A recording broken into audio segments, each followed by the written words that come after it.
માં મને બહુ મેં કશું આલ્યું નથી. હજુ તો હું અસલ મારા રંગમાં આવી નથી. મારો પાંચમો સ્વરૂપ આવ્યો નથી. હું મેલડી છું.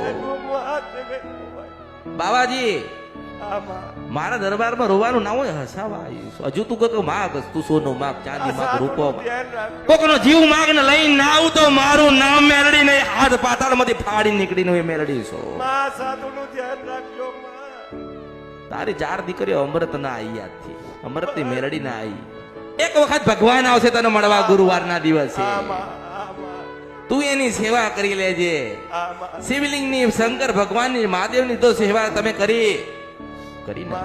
હનુમાનજી ની સેવા કરી, ભૈરવજી ની સેવા કરી, પાર્વતી ની સેવા કરી.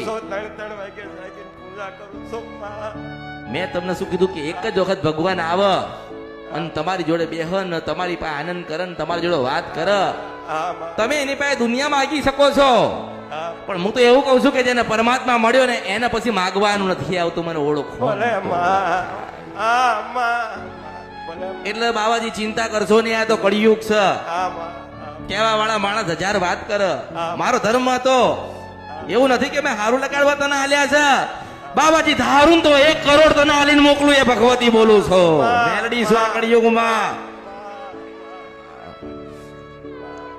એટલે જો રાજી થવાનું, રોવાનું નહીં. હા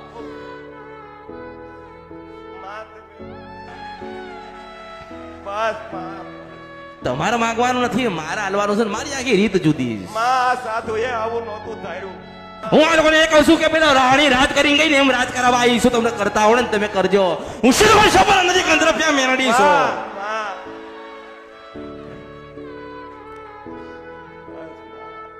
ભલે ભલે સાધુ સાધુ બાવાજી ને મારા મેલડી ના ખૂબ આશીર્વાદ.